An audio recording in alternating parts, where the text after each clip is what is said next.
नमस्कार साथियों, मैं हूं आपके मध्य पुनः माता रानी दुर्गापुरी पावन धाम बेताल घाट में, जहां पर 7 दिवसीय श्रीमद् भागवत कथा का जो महायज्ञ है वो चल रहा है। आज 7वां दिन है, समापन का दिन है।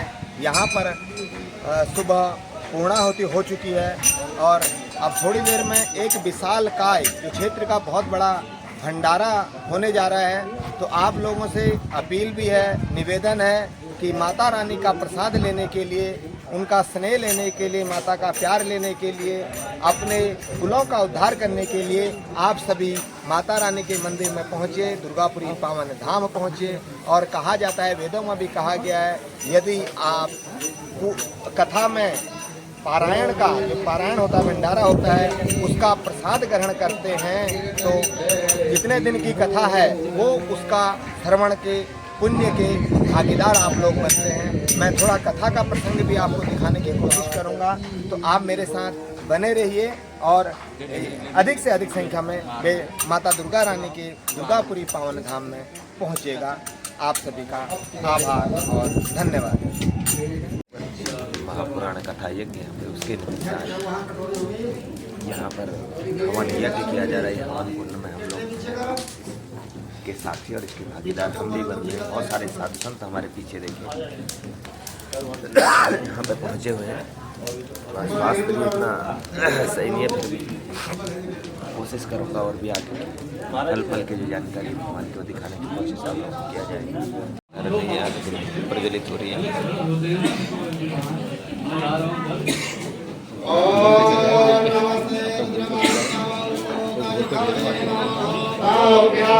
अभी मैं बताऊंगा।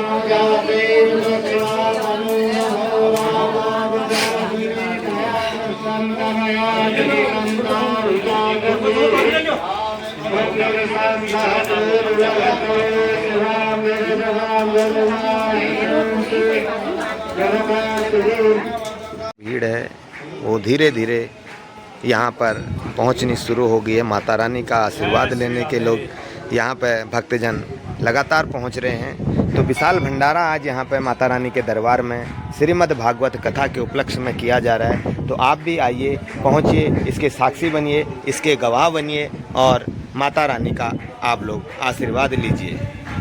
भागवत कथा का ये समापन दिवस है और बहुत सारे भक्त आज अंतिम दिवस में कथा को श्रवण करने के लिए, इस कथा को सुनने के लिए माता रानी के दरबार में दुर्गापुरी पावन धाम में पहुंचे हुए हैं।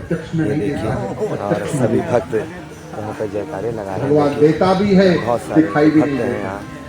ये दुनिया देती कम है, बताती ज़्यादा है। मैं दिखा रहा हूँ आपको, पंडित लोग यहाँ पर बैठे हैं दर्शक दीर्घा में। ये देखें, जय हो। परमात्मा के जानिए, परमात्मा बोलेंगे क्या दिया इसने, क्या करा हमारे लिए। लेकिन सुदामा तो ब्रह्मण्यस्य शरण्यस्य, फिर सोचता है अच्छा ही हुआ, चलो नहीं दिया, कहीं मेरे को धोती दे देता, मेरी बुद्धि बिगड़ जाती, मैं जो कृष्ण कृष्ण करता हूँ वो कृष्ण कृष्ण कहना भी छोड़ देता तो फिर क्या होता। सच में महल आता है ना, भगवान की पूजा पाठ छोड़ जाता है। इसलिए कुंती कहती है, प्रभु विपत्ति पर विपत्ति आ जाए जीवन में, क्यों? ताकि आपका नाम निकलता रहे मुंह से मेरे। विपदो नैव विपदः संपदो नैव संपदः, विपत नारायण विस्मृति संपत्ति नारायण स्मृति। सबसे बड़ी विपत्ति है भगवान को भूल जाना और सबसे बड़ी संपत्ति है भगवान की याद बनी रहना। एक बात कहें, भगवान से यही मांगना, प्रभु बस आपकी याद बनी रहे, क्योंकि बिना भगवान की कृपा के भगवान की याद नहीं बनी रहती है। जिस पल हम भगवान को भूलते हैं ना, उसी पल हमारे जीवन में दुख का आना निश्चित हो जाता है।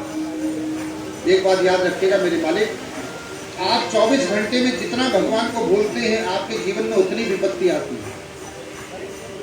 आप जितना भगवान को याद रखते हैं, आपके जीवन से विपत्तियां उतनी दूर जाती हैं। कहते हैं ना, कह हनुमंत विपत्ति प्रभु सोई, जब तब भजन सुमिरन न होई। जो सुख में सुमिरन करे तो दुख काहे को। वो सुख पर पत्थर पड़े राम हृदय से जाए, बलिहारी व दुख की पल पल नाम जपाए। वो दुख लाख गुना अच्छा होता है जो भगवान का स्मरण कराए, जो भगवान की याद देखे। आज सुदामा जैसे ही निकला तो सारे द्वारिका वासी सुदामा के चरणों में लेट गए। सुदामा बोला, अरे भैया क्या कर रहे हो? सारा नगर कहता है पहली बार हमने किसी को देखा जो लेकर के आया था कृष्ण के लिए कुछ, देके तो जा रहा है लेकिन लेके कुछ नहीं जा रहा है। अब सुदामा ने कृष्ण की ओर देखा, रोने लगा, भैया समझ गया भैया तूने धोती क्यों नहीं दी, अगर धोती दे देता तो इतना सम्मान कहां से मिलता। तूने धोती न दे करके इतना सम्मान दिला दिया अपने मित्र को। सच कहूं कभी कभी भगवान धन संपत्ति तो नहीं देता लेकिन सम्मान इतना दिला देता है जिसका हकदार में व्यक्ति नहीं होता। और एक बात कहूं आपसे, आपको सम्मान मिल रहा है, इज्जत मिल रही है ना, ये सबसे बड़ा धन है परमात्मा का। आपको क्या होगा? ये किसी को नहीं मिलता। लोग अच्छा करके भी तरसते हैं। लोग कहते हैं हम तत्व नहीं मिलता यह सब किसी को। आज भगवान के शरण में सुदामा ले किया, भैया मैं तो सोच रहा था तूने धोती नहीं दी, लिफाफा नहीं दिया, लेकिन अब समझ में आया तूने क्यों नहीं किया। सुदामा भगवान की महिमा को गाते गाते निकला है और जैसी अपनी नगरी में पहुंचा वहां जाकर क्या देखता है,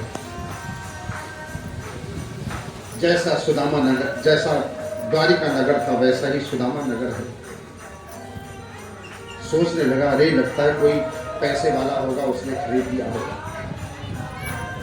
मेरी झोपड़ी हटाकर अपना महल बना लिया होगा। इतने में अंदर से सुशीला आई, उसने अपने पतिदेव को पहचान लिया, आरती उतारी।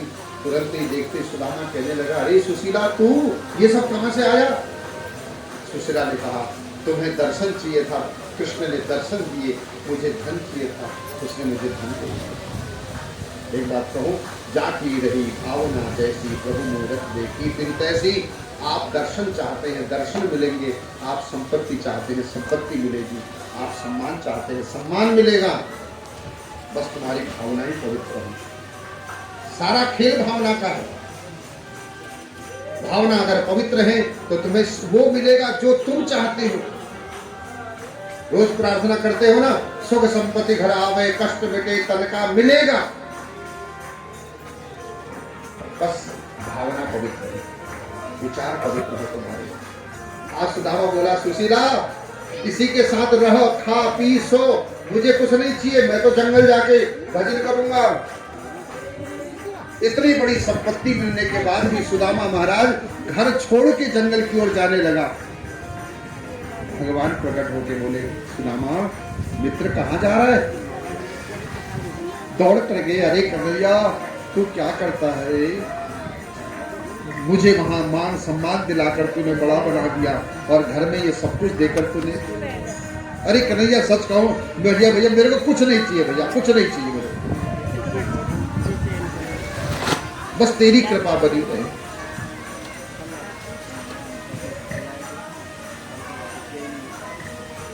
तेरी कृपा बनी रहे। भगवान बोले कृपा बनी रहेगी, ये भी एक कृपा है मेरी, मित्र इसे ग्रहण करो। सुदामा ने कहा, प्रभु अगर संपत्ति मिलने के बाद बुद्धि बिगड़ गई तो?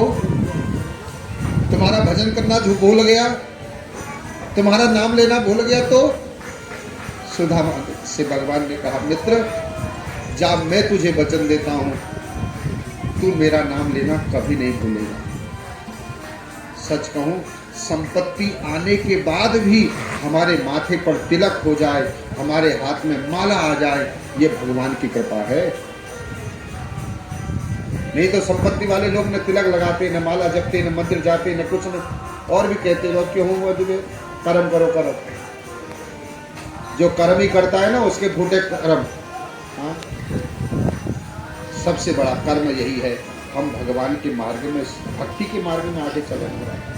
ये रुपया पैसा तो जीवन चलाने के लिए है, ठीक है, चाहिए, जरूरी है, कमाओ।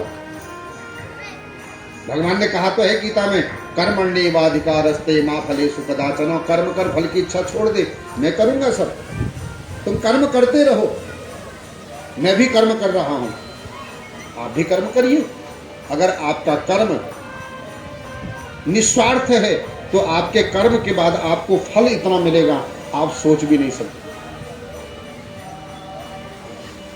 काम करते रहो, नाम जपते रहो। आज भगवान ने जब वचन दिया तो सुदामा ने कहा, प्रभु मैं एक शर्त में ये सब ग्रहण करूंगा, आपको मेरे साथ रहना होगा। भगवान बोले रहूंगा। एक बात बताऊं, भगवान से यही मांगिए, आपका नाम मुंह से निकलता रहे और आप मेरे संग रहें। संग में रहेंगे ओ मोहना, तेरे संग में रहेंगे ओ मोहना।